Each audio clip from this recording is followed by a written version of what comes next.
ಎಲ್ಲರಿಗೂ ನಮಸ್ಕಾರ. ಅಡಿಗೆ ಟೈಮ್ಗೆ ಸ್ವಾಗತ. ಇವತ್ತು ರುಚಿಕರವಾದ ವೆಜಿಟೇಬಲ್ ಪಲಾವ್ ಹೇಗೆ ಮಾಡುವುದು ಎಂದು ತಿಳಿಯೋಣ ಬನ್ನಿ. ಮೊದಲಿಗೆ ಮಿಕ್ಸಿ ಜಾರಿಗೆ ಸ್ವಲ್ಪ ಕೊತ್ತಂಬರಿ ಸೊಪ್ಪು, ಸ್ವಲ್ಪ ಪುದೀನ ಸೊಪ್ಪು, ಒಂದು ಚೂರು ಚಕ್ಕೆ ಪೀಸು, ಬೆಳ್ಳುಳ್ಳಿ, ಶುಂಠಿ, 1 ಸ್ಪೂನು ಜೀರಿಗೆ, ಖಾರಕ್ಕೆ ತಕ್ಕಷ್ಟು ಹಸಿಮೆಣಸಿನಕಾಯಿ ಹಾಕಿ ನುಣ್ಣಗೆ ರುಬ್ಬಿಕೊಳ್ಳಿ. ನಂತರ ಸ್ಟವ್ ಮೇಲೆ ಕುಕ್ಕರ್ ಇಟ್ಟು 3 ಸ್ಪೂನ್ ಎಣ್ಣೆ ಹಾಕಿ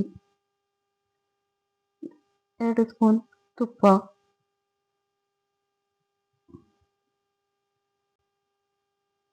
1-2 ಮಸಾಲೆ ಮೊಗ್ಗು, 3-4 ಲವಂಗ, 1-2 ಪಲಾವ್ ಎಲೆ, 1-2 ಏಲಕ್ಕಿ ಹಾಕಿ ಸ್ವಲ್ಪ ಬಾಡಿಸಿಕೊಳ್ಳಿ.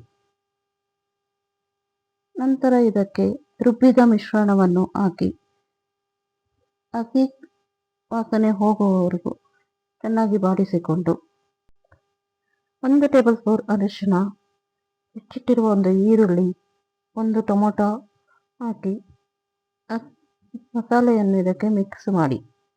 ನಂತರ ಇದಕ್ಕೆ ಸ್ವಲ್ಪ ಹಸಿ ಬಟಾಣಿ ಮತ್ತು ಹೆಚ್ಚಿಟ್ಟಿರುವ ತರಕಾರಿಗಳನ್ನು ಹಾಕಿ ನಾವು ಇಲ್ಲಿ ತರಕಾರಿ ಕ್ಯಾರೆಟು, 1 ಆಲೂಗೆಡ್ಡೆ, 1 ಗೆಡ್ಡೆಕೋಸು, ಸ್ವಲ್ಪ ಬೀನ್ಸು ಮತ್ತು ಅರ್ಧ ಕ್ಯಾಪ್ಸಿಕಮ್ ತೆಗೆದುಕೊಂಡಿದ್ದೇವೆ.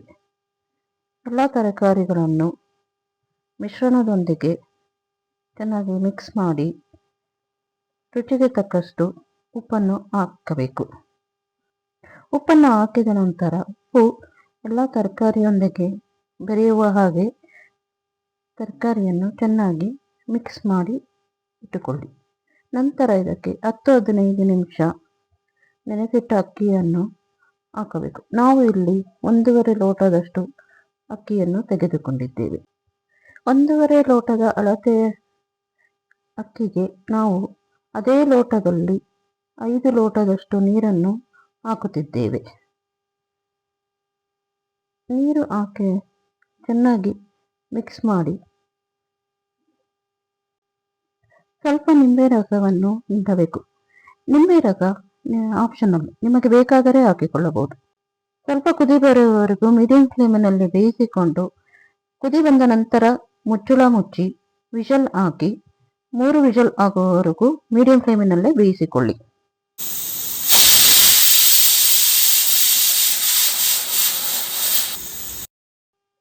3 ವಿಷಲ್ ಕೂಗಿದ ನಂತರ ಸ್ಟವ್ ಅನ್ನು ಆಫ್ ಮಾಡಬೇಕು. ಕುಕ್ಕರ್ ಸ್ವಲ್ಪ ತಣ್ಣಗಾಗಲು ಬಿಟ್ಟು ನಂತರ ಕುಕ್ಕರ್ ಮುಚ್ಚಳ ತೆಗೆಯಬೇಕು. ಈಗ ರುಚಿಕರವಾದ ವೆಜಿಟೇಬಲ್ ಪಲಾವ್ ರೆಡಿಯಾಗಿದೆ. ಇದನ್ನು ಮೊಸರು ಬಜ್ಜಿಯೊಂದಿಗೆ ತಿನ್ನಲು ರುಚಿಕರವಾಗಿರುತ್ತದೆ. ನಿಮಗೆ ಈ ವಿಡಿಯೋ ಇಷ್ಟವಾದರೆ ಲೈಕ್ ಮಾಡಿ. ಇನ್ನೂ ನಮ್ಮ ಚಾನಲ್ಗೆ ಸಬ್ಸ್ಕ್ರೈಬ್ ಆಗಿಲ್ಲ ಅಂದರೆ ದಯವಿಟ್ಟು ಈಗಲೇ ಸಬ್ಸ್ಕ್ರೈಬ್ ಮಾಡಿಕೊಳ್ಳಿ. Thank you.